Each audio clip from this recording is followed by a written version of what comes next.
Salam sejahtera Malaysia, denyut nadi suara rakyat bergema di channel ini. Jangan lupa tekan butang subscribe, like dan share. Malaysia kita punya, cintai Malaysiaku, kita jaga kita.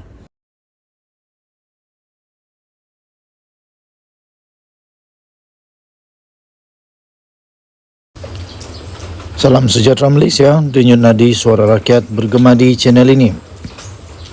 Terkini daripada malaysiakini.com.my bertarikh 21 Jun 2023. Surat, bukan mudah buat PN menawan Selangor. Berita penuh surat.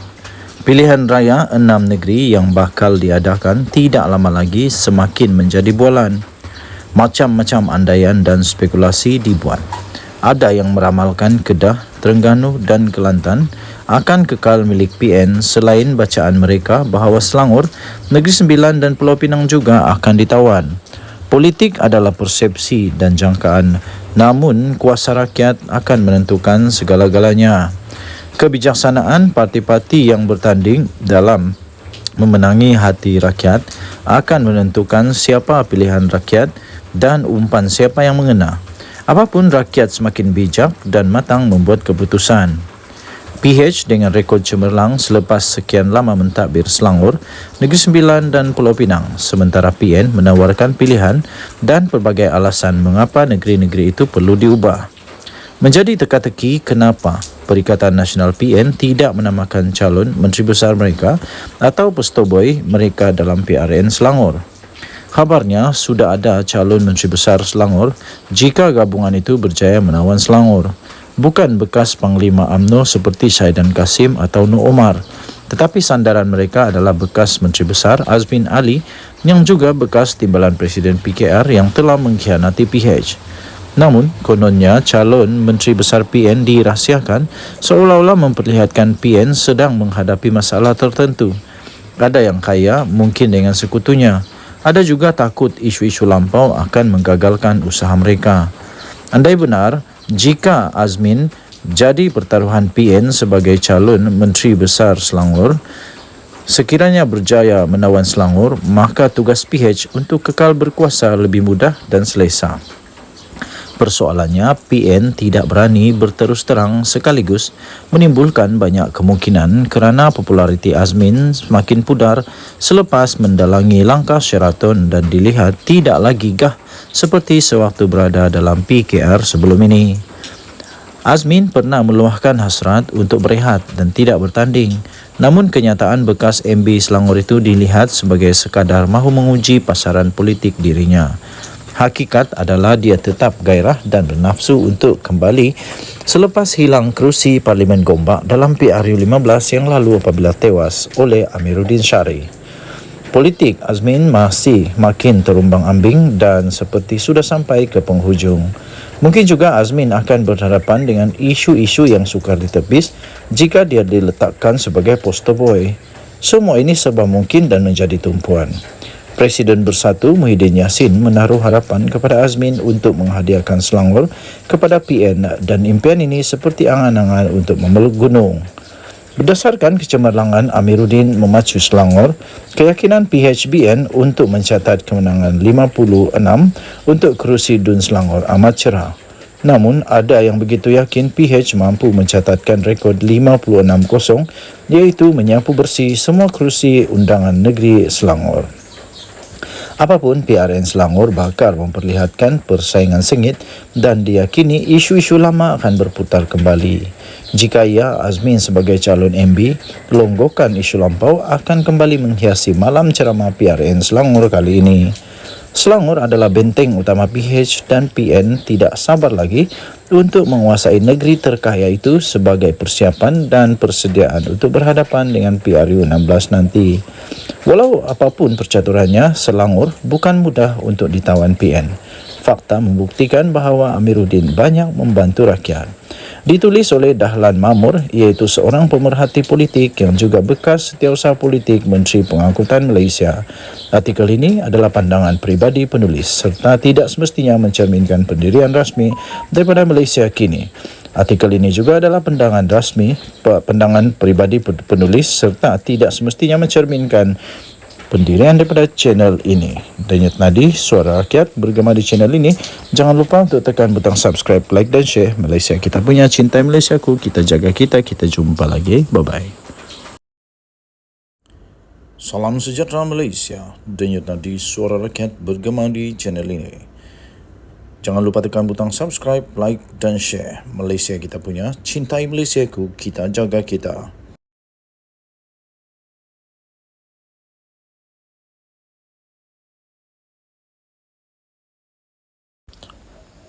Salam sejahtera Malaysia, denyut nadi suara rakyat bergema di channel ini. Selamat pagi tuan-tuan dan puan-puan yang dihormati sekalian.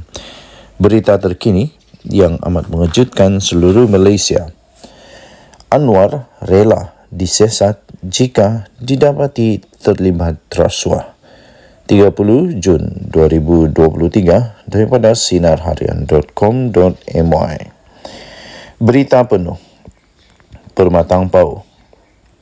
Perdana Menteri Datuk Seri Anwar Ibrahim bersedia untuk memberi kerjasama, termasuklah untuk disiasat oleh mana-mana pihak berkuasa sekiranya beliau didapati terlibat dalam kes rasuah.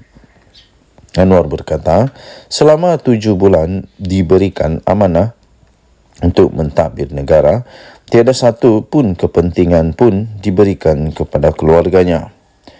Kata Datuk Seri Anwar Ibrahim, kalau kata saya terlibat dalam kes rasuah, gunakan wang untuk mengayahkan Wan Azizah atau untuk Nurul Izzah dan anak-anak itu boleh bawa lapor kepada pihak berkuasa. Katanya ketika beliau berucap pada satu kenduri kurban di Masjid Jamek An-Nur di Guak Perahu di seberang Perai Tengah dekat sini. Pada masa yang sama, Anwar juga mengulangi kenyataan bahawa beliau tidak pernah berdendam dengan sesiapa serta tidak pernah mengarahkan Suruhanjaya Pencegahan Rasuah Malaysia SPRM untuk menyiasat mana-mana individu yang terpalit dengan kes rasuah pada ketika ini. Sesiapa sahaja disiasat oleh SPRM. Itu memang kerja SPRM. Saya tidak arahkan kerana saya tidak mahu memfitnah, katanya dalam kenyataan tersebut. Beliau turut menambah, saya sendiri melalui liku-liku hidup yang susah. Jadi apabila ada kuasa, takkan saya nak buat kerja sebegitu, iaitu politik dendam. Kalau lakukannya, maknanya kita serupa saja dengan pemimpin dahulu, kata Datuk Seri Anwar Ibrahim.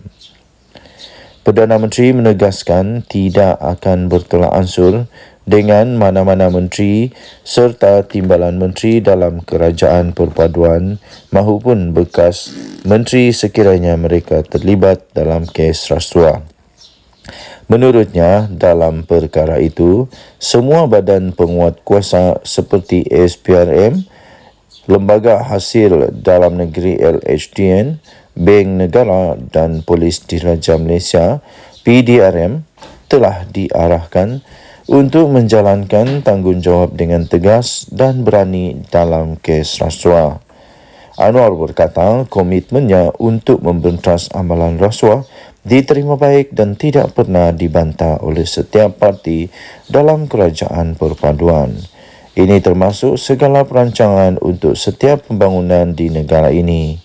Dalam kerajaan ada UMNO, Barisan Nasional, DAP, GRS, Gabungan Rakyat Sabah dan GPS, Gabungan Parti Sarawak. Belum pernah saya dapat sekalipun apa-apa bantahan daripada mereka, sama ada untuk pembangunan umat Islam, tata kelola dan benteras rasuah. Katanya lagi, saya dengar bantahan dari luar sahaja. Tidak hadapi masalah sebab kita melakukan perbincangan. Maka berilah peluang kita mentadbir negara ini kerana ia hampir rosak. Siapa jadi menteri dan semua kaya raya itu kena tukar, kata Anwar.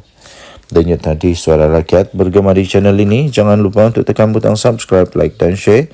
Malaysia kita punya, cintai Malaysiaku, kita jaga kita jumpa lagi. Bye-bye.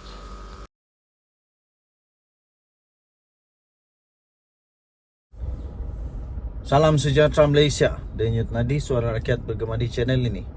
Perkara yang paling dahsyat pernah saya baca adalah perkara ini, saya fikir. Bayangkan 44 juta ringgit tunai. Berapa banyak tuh? Cuba kamu komen, mana tahu ada yang kerja bank kah, kerja memang accountant kah, kerja memang dealing with money, cash money. 44 juta cash ni berapa banyak? Mana tahu kamu ada pengalaman, coba komen. Berapa banyak 44 juta ini? Berapa bag? Cukupkah satu kereta? Tapi memang betul, pelik tapi benar. Tapi ini sudah terjadi. 44 juta ringgit Malaysia cash ditemui di pejabat, di rumah bekas seorang pengarah Jabatan Air Negeri Sabah. Aduh, patutlah di kampung kami tiada air. Patutlah banyak kampung tidak ada air. Rupanya ramai orang pencuri. Aduh, pencuri. Tapi kita tak tahulah. Kita belum tahu lagi dia ni pencuri ke tidak. Tapi yang jumpa ni 44 juta ringgit ditemui di pejabat dan rumah. Kenapa ada 44 juta ringgit di pejabat dan di rumah? Kenapa tidak kasih masuk dalam bank? Apa yang takut? Mahkamah Seksyen di Kota Kinabalu diberitahu bahawa wang tunai melebihi 44 juta ringgit. Punya banyak. Gila, nak buat apa dengan 44 juta ringgit tunai ni? Ditemui di pejabat dan di rumah. Di pejabat pun ada, di rumah pun ada bekas pengarah Jabatan Air Sabah JANS, iaitu Awang Muhammad Tahir Muhammad Talib. Perkara itu dimaklumkan oleh Ketua Pasukan Serbuan nombor 8 Hishamuddin Muhammad Esa, 49 tahun, semasa pemeriksaan oleh Timbalan Pendakwa Raya DPP Mahadi Abdul Jumaat.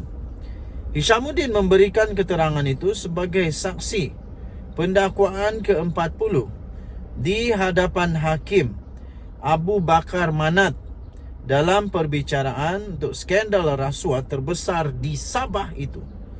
Beliau berkata lebih 23 juta tunai ditemui semasa di serbuan di pejabat Awang Tahir, AG Tahir, pada 4 Oktober 2016 di Wisma Muiz.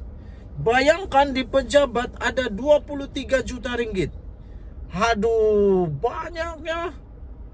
Yang hairan di pejabat tu, staf dia tidak tahu kah? Macam mana duit 23 juta itu ada di pejabat? Waktu orang bagi duit itu orang tidak nampak kah?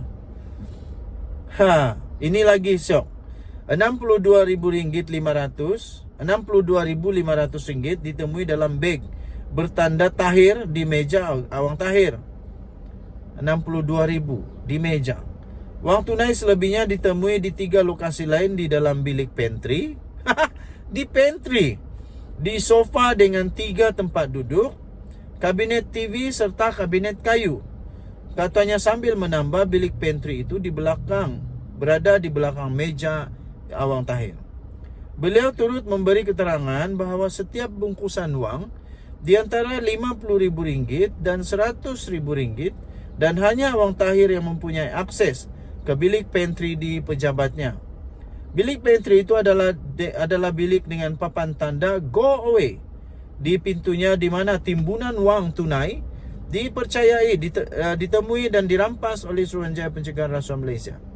Hishamuddin turut memberitahu pada hari yang sama lebih kurang ataupun lebih daripada 21 juta ringgit ditemui ketika pasukannya menyerbu rumah Awang Tahir di Sembulan. Menjawab satu soalan lain, beliau berkata lebih 8 juta ringgit ditemui dalam sebuah bilik di tingkat 3 rumah itu. Beliau turut berkata 86 jam tangan berjenama dan mewah serta 921 barang kemas turut ditemui di rumah berkenaan. Saksi itu selanjutnya memberi keterangan bahawa pasukannya kemudian menemui wang tunai 9 juta ringgit dan 4 juta ringgit Malaysia masing-masing di dalam kereta Mazda dan Mercedes-Benz. Kira-kira 9 juta ringgit ditemui dalam sebuah kereta Mazda. Wang itu dimasukkan ke dalam beberapa beg yang disimpan di dalam bonet kereta. Ketika itu kereta diparkir tidak jauh dari pagar rumah yang diletakkan di luar pagar rumah. Sebanyak 4 juta ringgit lagi ditemui di dalam sebuah Mercedes-Benz. Wang itu dimasukkan ke dalam beg dan dimasukkan ke dalam bonet kereta, katanya. Dahsyat tak dahsyat? Sila komen. Denyut Nadi Suara Rakyat bergema di channel ini. Bye-bye.